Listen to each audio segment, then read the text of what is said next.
Acho que a gente pode pensar a blockchain como uma infraestrutura de mercado, né? Como um STR, por exemplo, mas é uma infraestrutura de mercado global que vive na internet e que é acessível de forma global, ou seja, qualquer indivíduo com acesso à internet ele consegue acessar, né? Ele consegue transacionar com blockchain.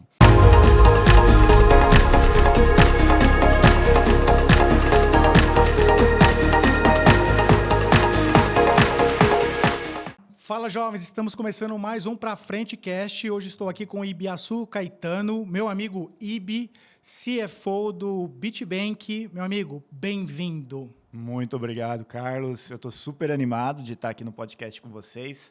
Projeto maravilhoso. Eu queria primeiro, cara, agradecer, né, o convite e deixar aqui o recado para a turma que, cara, o Carlos é um dos profissionais aqui de câmbio que eu mais admiro. É um profissional de compliance único, e que vai além do compliance. É uma pessoa que entende de negócios. Então, estar aqui com essa interlocução com você para falar de um tema tão importante que são criptoativos, né, e ativos virtuais, para mim é um prazer. Cara, eu que te agradeço. A admiração ela é mútua, você sabe disso. Quando a gente pensou ali em tudo aquilo que a gente estava criando, né, até olhando muito para a questão de futuro, sem dúvida alguma, o seu nome veio muito rápido à mente, né? Então, temos ali uma percepção em termos de mercado, em termos do que vai acontecer ali no futuro próximo, e, sem dúvida alguma, trazer um profissional que tenha o seu conhecimento fazia total sentido até para ser um dos primeiros capítulos do Pra Frente Cast, né? Então, até para a gente já entrar na questão da temática, que com certeza serei um aluno, trouxe até papel e caneta para anotar. Meu amigo, me explica um pouco, até de uma forma bem a mais fácil possível, essa questão de criptoativos, ativos virtuais, obviamente voltado ali para mercado financeiro. Consegue me dar um help nisso? Vamos lá. Assim, a pergunta parece simples, mas responder ela é difícil pra caramba, porque eu poderia te dar uma resposta extremamente técnica aqui, e talvez não é isso aqui que você quer para os seus ouvintes, né? Então eu vou tentar dar um aspecto um pouco mais de negócios, tá? Sem ficar simplório, né? Então, criptoativos ou ativos virtuais são basicamente unidades monetárias que existem dentro de um sistema de blockchain, tá? Aí já complicou, né? O que é blockchain, Ibi? Acho que a gente pode pensar a blockchain como uma infraestrutura de mercado, né? Como um STR, por exemplo, mas é uma infraestrutura de mercado global que vive na internet e que é acessível de forma global, ou seja, qualquer indivíduo com acesso à internet ele consegue acessar, né? Ele consegue transacionar com blockchain.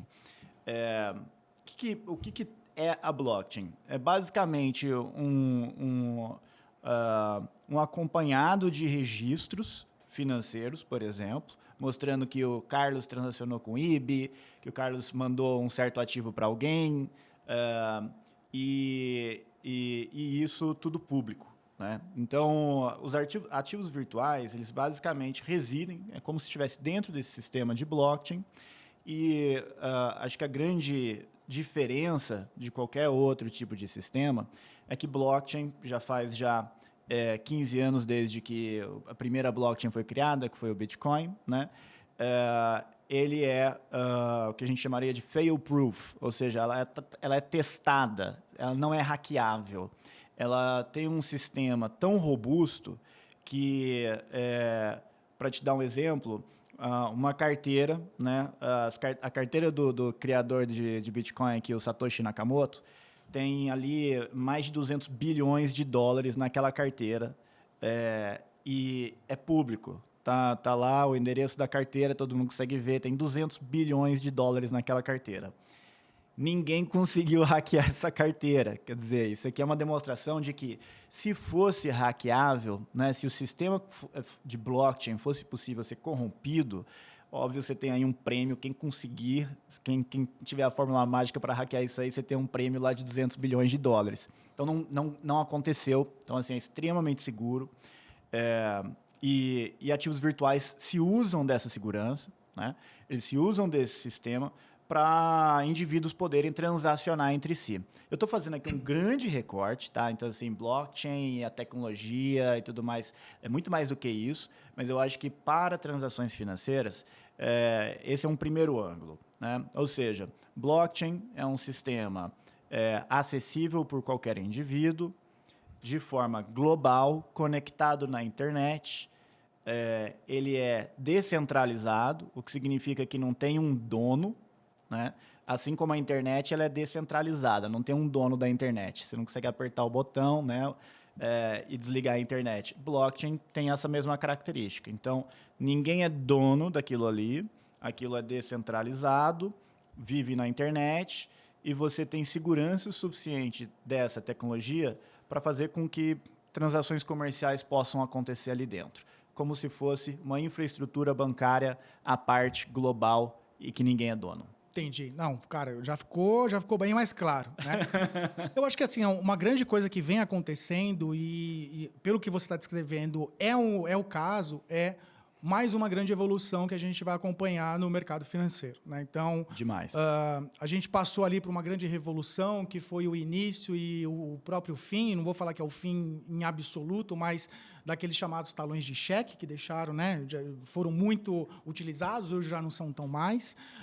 Da questão da própria criação, e quando surgiu, sempre foi algo muito interessante para a época, a questão do DOC da TED, né? A gente deixou aos poucos de utilizar ali a questão do DOC, e aí utilizava apenas a TED. Hoje a gente já vê ali praticamente a inexistência da questão da TED e a questão ali da criação do Pix, né? Então, Perfeito. eu acho que nos últimos anos a gente vem acompanhando uma evolução tecnológica extremamente favorável, né? Uma geração que vem acompanhando isso, muito importante.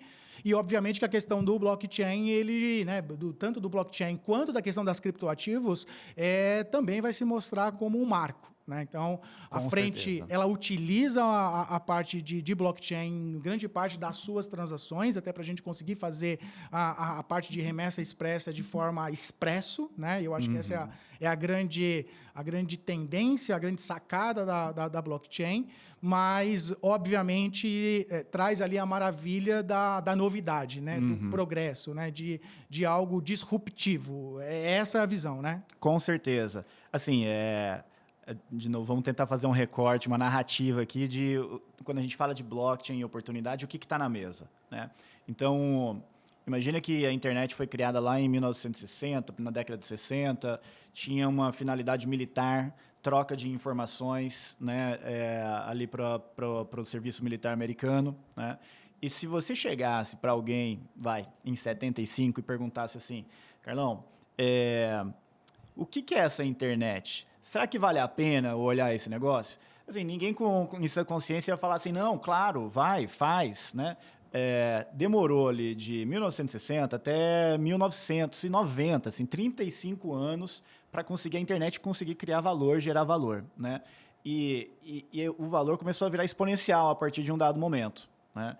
Então, pensa, você criou uma nova infraestrutura de troca de informação e durante um período muito grande, você não sabia dizer exatamente qual que ia ser o valor que esse negócio ia gerar, né? Isso aqui era a internet. Blockchain é muito parecido, tá?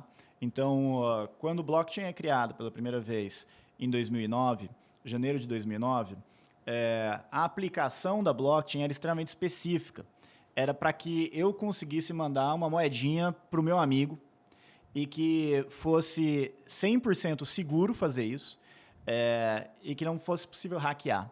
Então, era isso que blockchain foi criada para, né? Assim como a internet lá atrás foi criada para fazer envio de informações entre computadores do serviço militar e que depois ela virou uma coisa que hoje a gente não vive sem a internet, blockchain é a mesma coisa, né? Então, a gente já tem 15 anos já de blockchain, né? O volume transacionado hoje, só de stablecoins, e aí a gente fala depois para stablecoins, mas basicamente é uma representação de dólar ou uma representação de uma moeda soberana dentro da blockchain, né? O volume negociado, transacionado de stablecoins já passou o volume transacionado pela Visa. Então, assim, só para dar uma proporção, você tem hoje assim, uma adoção do mercado financeiro tradicional para esses ativos, né? O BlackRock, que é um dos maiores gestores, né, de patrimônio do mundo, né, asset management do mundo, criou um fundo tokenizado, ou seja, um fundo de investimento que existe e funciona dentro da blockchain. Então, acho que é super importante a gente pontuar onde que estamos, né, nessa narrativa, nesse fio da história de blockchain. A gente está muito no início. A verdade é essa, a gente está muito no início. E um bom investidor, ele entra na baixa. Sim. Ele entra na baixa. Por que está baixo ainda? Porque nem todo mundo entrou. Então, assim, se você quer comprar algum ativo, você quer investir em algum ativo e você quer esperar todo mundo entrar, o ativo já ter um bom valor para você entrar, o seu ganho nesse investimento vai ser muito moderado, né? Então, agora a gente ainda está em um período, vamos dizer, de início aqui do uso dessa tecnologia. Eu acho que um outro ponto super relevante também, Carlos, é não confundir visão pessoal com visão de negócio. Eu acho que a turma se confunde demais. Do tipo, imagina que a gente está sendo bombardeado aqui nos últimos 15 anos, que blockchain, Bitcoin, é coisa de tráfico de drogas, é coisa de piramideiro, etc, etc. Assim como o dinheiro também é, né?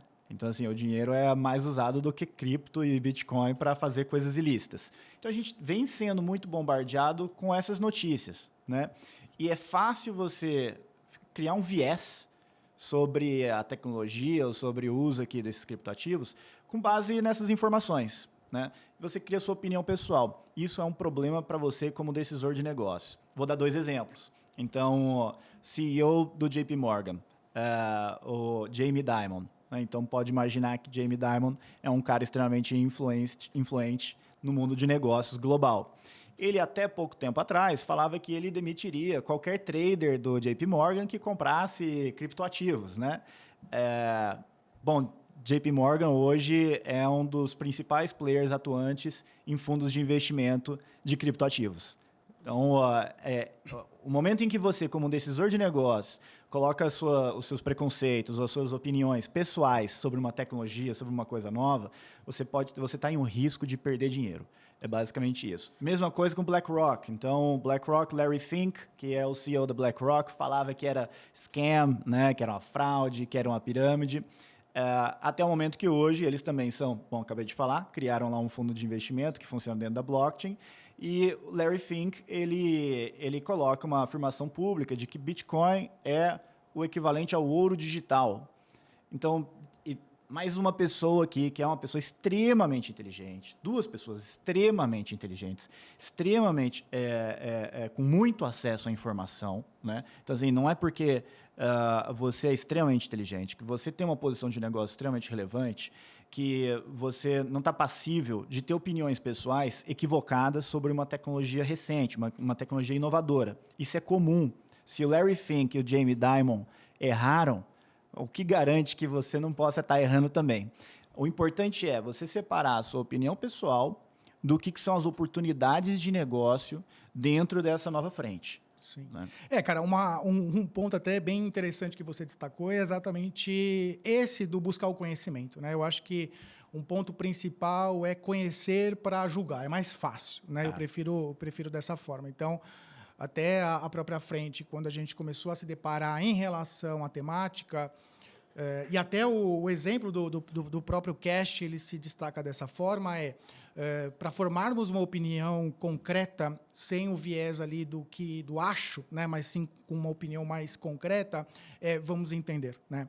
E até quando a gente preparou ali a questão desse capítulo, né, desse cast, fez sentido para a gente se colocar no mesmo patamar do que os nossos clientes, do que os nossos parceiros de negócio, de ainda entendedores, porque, obviamente, será algo que fará parte do dia a dia da própria frente corretora, né?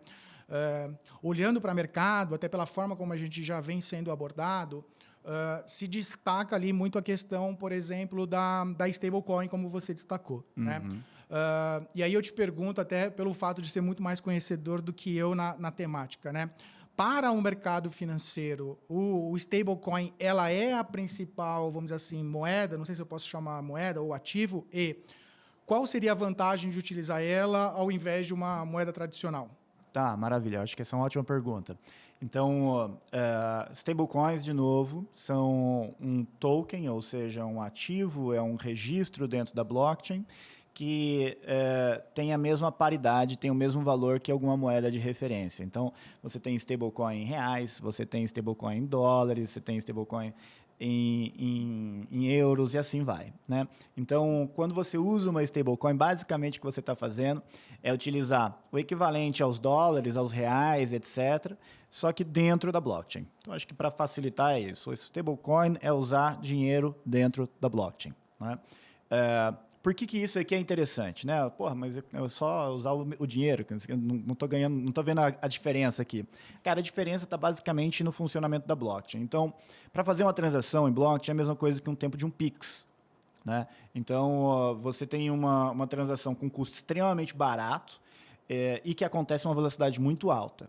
E com uma segurança muito grande. Quer dizer, você faz o Pix, você espera que o Pix chegue do outro lado, né? Blockchain é infalível nesse sentido. Você faz a transação acontece, né?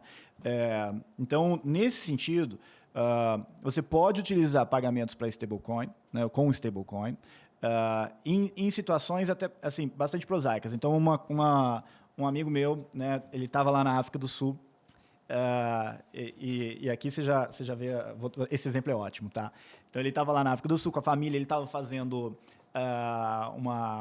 tirando férias, e quando ele chega lá, ele não consegue sacar dinheiro, né? Ele vai no ATM, né, no caixa, tenta, dá reprovado, né? Aí ele vai no próximo, dá reprovado. O cara falou, pô, sacanagem isso aqui, então como que eu faço, né? E aí ele dá assim, uma mega volta na cidade até conseguir pegar o dinheiro, para ele poder ir ali no taxista e falar assim, pô, tô aqui agora com o dinheiro, né? E ele falou assim, cara, você aceita pagamento em stablecoin? Né? O nome da stable é o USDT, então você aceita pagamento? E o taxista fala, claro, tá aqui, ó, minha carteira, você pode mandar. E ele assim, porra. Então, você vê, a beleza, o valor que você tem aqui em blockchain é que você não depende de um sistema operacional de um banco que pode falhar em algum momento. Não depende de algum bug que aconteceu quando você está tentando sacar o dinheiro para fazer um pagamento super importante. Então, esse é um exemplo pequeno. Acho que o outro exemplo também super relevante esse aqui é um sistema financeiro global, né? Então, é uma infraestrutura financeira em que, assim como qualquer pessoa de qualquer lugar do mundo acessa a internet, qualquer pessoa de qualquer lugar do mundo interage com blockchain. Então, você quer fazer uma transferência para algum familiar, né? Você quer criar uma disponibilidade para algum familiar, isso é muito utilizado hoje, né? Acho que tem uma grande discussão aqui a respeito de regulação, como que essas coisas deveriam acontecer. Dificilmente a regulação consegue sair na frente da tecnologia, né? Então, hoje a gente tem a tecnologia dando um salto quântico aqui com relação ao que é possível fazer com o seu dinheiro, né? E a gente espera que a regulação ela venha de uma forma para transformar isso tudo em uma solução responsável, para a gente ter, né, todos os mitigadores de risco, para a gente evitar que essa tecnologia seja utilizada de uma forma para fins ilícitos e assim vai. Mas o fato de que você pode usar dinheiro para fins ilícitos não faz com que você queira sumir com o dinheiro. Da mesma forma como o fato de que blockchain pode ser utilizada para fins ilícitos, né, para fazer transferências aqui ilícitas, não significa que você quer acabar com blockchain, né? Então é importante a gente tentar trazer os benefícios para a mesa, né? Isso eu acho que é uma mensagem para o regulador, e esse time do Bacen entende pra caramba de blockchain, entende pra caramba de stablecoin, de cripto, etc. Mas essa é a mensagem. Assim, vamos tentar trazer o que é bom da inovação, né? Que gera valor econômico, que gera valor para a sociedade, que no fim do dia vai gerar mais empregos, prosperidade, né? Mas trazendo isso também de uma forma responsável. Sim, eu concordo contigo, né? Olhando até os últimos movimentos, até do próprio Banco Central, da forma como ele vem olhando para tudo, eu vejo que ele está cada vez mais antenado em relação às tendências de mercado internacional, global, a parte de tecnologia, contando muito com essa questão tecnológica, né? Eu vejo que já se torna referência para o Banco Central esse ponto voltado para a tecnologia, né? e isso me agrada bastante, né? Até trago aqui, abro aqui um parêntese, né? Você que está nos acompanhando, né? Se ficou alguma dúvida interessante ou vocês querem alguma ênfase em relação a algum tema de ativos virtuais, destaca para a gente, escreve para a gente, faça o comentário que a gente fala, responde ou faz um cast exclusivo dessa temática, né? Aproveitando, o meu amigo Ibi, quando você olha da forma como você destacou, a gente está tendo ali uma mudança no mercado financeiro, né? Como que você está vendo ali o comportamento em relação a essa mudança? Cara, acho que tem várias apostas, vamos colocar dessa forma. Então, uma das grandes apostas está dentro do projeto do Drex, né, que eu imagino que todo mundo já ouviu aqui, não necessariamente sabe exatamente o que é, e muito menos qual que vai ser o futuro com o Drex, né? Mas o Drex é basicamente um upgrade, né? É um mercado financeiro 2.0, vamos colocar dessa forma. É utilizar a tecnologia do blockchain, utilizar inspiração de o que já acontece hoje de inovação dentro da blockchain e trazer isso aqui para o mercado financeiro. Basicamente, a gente está falando de um interbancário que consegue fazer liquidações 24/7, em que você consegue programar o dinheiro para, por exemplo, o dinheiro não ficar parado em uma conta sem ser remunerado, né? Então, a gente tem bastante conta escrow, por exemplo, hoje em dia, e eu preciso de um terceiro para fazer a custódia da conta escrow, que eles assumem um risco grande para verificar se as condições foram atendidas, etc. Tudo isso você faz de forma automática dentro da blockchain, ou seja, você elimina o intermediário, né? E você tem um ganho aqui gigantesco operacional, né? Então, imagina que o modus operandi, como o mercado financeiro trabalha hoje, ele mudou ao criar digitalização dos processos. Então, os processos que já existiam antes, eu digitalizei aquele processo, mas eu tenho o mesmo processo, né? Com o blockchain, você muda completamente o processo, porque parte do valor que, por exemplo, um intermediário agregava no processo, de ser um guardião, de checar se as condições estavam sendo atendidas, etc., esse papel você consegue delegar diretamente para a blockchain. Então, a gente tem aqui uma provável eliminação de intermediários, uma facilidade de automatizar operações. E uma coisa super interessante também, que eu acho que é muito pouco falado sobre blockchain, que é o seguinte: blockchain ela é uma infraestrutura padronizada. Isso significa que, imagina que no futuro a frente cria uma aplicação de câmbio dentro da blockchain, certo? O código-fonte dentro de blockchain é todo aberto. Então, a inovação que você faz, qualquer um pode replicar. Então, não é mais simplesmente ter uma inovação, é você conseguir realmente trazer um valor para os seus clientes, você empurrar sempre a inovação para frente. Mas, bem, assim que você criou a sua aplicação de câmbio dentro da blockchain, um terceiro pode utilizar aquela aplicação para uma situação dele. É aquela coisa da API, hoje você precisa o quê? Você precisa ter um time de desenvolvedor de um lado, um time de desenvolvedor do outro, eles têm que se conversar para falar como que a API funciona, né? E tem toda aquela questão de integração, e isso toma tempo pra caramba, né? Isso faz com que você deixe negócios na mesa. Blockchain, porque é padronizado o sistema, então eu não preciso trazer o time desenvolvedor do Carlos para entender como funciona a aplicação dele. Isso já fica explícito, isso já fica padronizado. Então, se eu quiser utilizar a sua aplicação dentro de, por exemplo, eu vou fazer um contrato seguro com câmbio, suponha. Eu criei aqui um seguro, eu trago a sua aplicação de câmbio e eu ofereço para o cliente final. Você nem vai ficar sabendo que essa integração aconteceu, obviamente vão ter regras de negócio e tudo mais, mas a facilidade de criar a integração é muito grande. E essa é uma das grandes vantagens de blockchain, e o Drex ele vai se basear nisso. Então, é o que a gente chama de open source, é o que a gente chama de open innovation. É basicamente, quando você cria alguma coisa, você publica isso, você traz isso para o mercado, e isso fica disponível para qualquer um utilizar dentro das suas regras de negócio. Então, poxa, é um papo meio abstrato. Por quê? Porque como que a gente vai já pensar nas soluções para amanhã? Assim, Ibe, me fala aí o que está acontecendo. Cara, o que está acontecendo não é nem 1% do que vai acontecer. É a mesma coisa de novo, que eu tentar antever onde que a internet vai chegar lá em 1995. Né? Eu não consigo dizer, eu consigo falar o que está acontecendo hoje. Né? Já é muito legal, afinal de contas, por isso que tem uma adoção muito grande.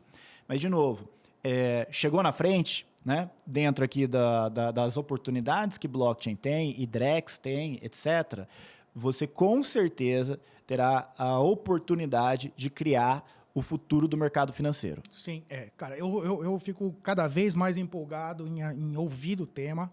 Hoje, o time da frente, tanto o time de desenvolvimento quanto o nosso time regulatório, estão debruçados em relação a tudo que pode ser feito, tudo aquilo que pode acontecer. Estamos ali esperando alguns pontos importantes dos dois lados, tanto do ponto de vista regulatório quanto do ponto de vista de desenvolvimento. Hoje, a Frente Corretora ela possui uma plataforma, né, que é o Simple, que atende ali na parte de remessa expressa uma série de parceiros nossos, né? E com absoluta certeza, a ideia é, como você destacou, chegar à frente, assim que a gente já tiver um mínimo viável de um produto, já fazer a questão de um lançamento e, de uma forma bem assim, do dia para a noite, a gente conseguir colocar em cada um dos parceiros da frente uma solução que tende a ser ali a questão de futuro, né?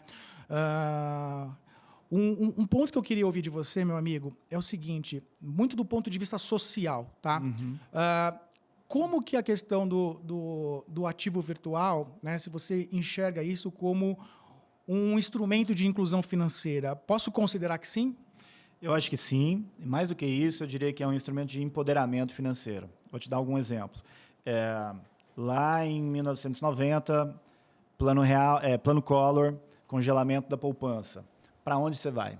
Né? Então, blockchain, em um primeiro nível, ele tenta proteger o indivíduo para ele ter controle do seu patrimônio. Essa aqui é assim, a premissa número 1, quando acontece a criação do blockchain lá em 2009. O que se buscava era exatamente isso. É dizer, olha, eu não confio, né, em terceiros aqui para cuidar do meu dinheiro, então eu quero ter a possibilidade de guardar o meu dinheiro em um lugar diferente, que ele é seguro. Né? Então, 1990, a gente teve aquela coisa horrorosa que foi o congelamento das poupanças. Então, blockchain ajudaria aqui o empoderamento financeiro dos cidadãos. Número 2, acesso a produtos, né? O acesso a câmbio, o acesso a moedas. Então, na Argentina, a gente tem um controle de divisas muito grande. Né? A Argentina vem aqui em uma série, né, de crise, né, décadas já de crise se acumulando na Argentina, e a população local ela tem preferência por dólar. Né? Mas existem 1 milhão de amarras aqui para segurar, para falar, oi, cidadão, indivíduo argentino, você não vai ter acesso a dólar. Né? E aí tem o mercado paralelo para isso, né?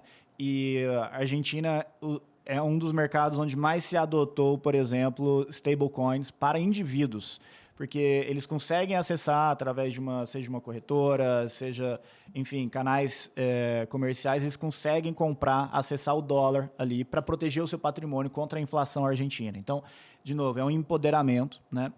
Com relação aqui à inclusão, que eu acho super interessante, na medida em que você tem internet, você consegue ter acesso a blockchain. Então, um indivíduo aqui em lugares remotos, onde não tem um canal bancário, né, ele consegue aqui acessar a sua carteira que está lá na blockchain, ele consegue ter os valores, ele consegue fazer transferências e tudo mais. E aí, para falar um pouco mais de inovação, uma coisa super interessante. Então, imagina seguro para produtores agrícolas. Né? Então, imagina que eu tenho aqui uma chance, por exemplo, de acontecer uma catástrofe natural, né? Tem chover muito mais do que devia e eu perder aqui a minha plantação. Né? Então, esse aqui é um problema real, um problema da economia real de forma global. Né? Um dos lugares onde isso é mais proeminente, Sudeste Asiático, lá tem as tais monções. As monções são basicamente aquele período do ano onde tudo se alaga, né? E aí, se o produtor agrícola ele não fez bem ali a plantação dele, ele pode perder tudo. Não existe hoje seguro, não existe uma instituição financeira oferecendo seguro para esses produtores porque não tem capilaridade comercial, porque, enfim, não se estruturou, etc. Hoje, o que o pessoal já criou foram aplicações dentro de blockchain que, de forma automatizada, verificam as condições climáticas daquela região e, se essas condições forem atendidas, ele faz um pagamento, que é a mesma coisa que um seguro, ele faz um pagamento aqui para o produtor agrícola. Então, veja, é uma forma de você entregar um produto financeiro em uma região extremamente desatendida, de forma extremamente eficiente operacionalmente. Eu não tenho um ser humano participando desse produto. Eu tenho uma aplicação tecnológica que verifica de forma automática se certas condições foram atendidas, por exemplo, condições climáticas, e se aquelas condições forem atendidas, ou seja, deu ruim aqui, né, para o produtor, é realizado o pagamento do seguro. Então, assim, é extremamente poderoso isso, né? E, de novo, é muito difícil conseguir antecipar todas as aplicações possíveis. A gente está no começo, a gente ainda está naquele momento em que a gente tenta substituir coisas existentes de uma forma mais eficiente. Mas, para além disso, com a mudança tecnológica, tem coisas que antes não eram possíveis de ser feitas. Então, a gente ainda está no começo, onde a gente está tentando só substituir. A gente ainda não está criando coisa nova, né? Mas, cara, assim, certeza absoluta, daqui 10 anos, com muita confiança, a gente vai ver produtos financeiros que não existem hoje. A gente vai ver soluções com benefício social, né, que a gente não vê hoje. E isso, com certeza, potencializado ou facilitado através de blockchain. Meu amigo, esse é um assunto extremamente interessante, que me chamou muito a atenção. Eu gostaria ainda de ouvir um pouco mais sobre a questão de stablecoin no mercado cambial e, na minha visão, isso merece ali um capítulo exclusivo, uma parte 2. Então, dá pano para manga. Esse. Com certeza. Então, assim, vamos abrir uma parte só para isso. Então, assim, jovens, querem ir para frente? Fica com a gente. Até a próxima.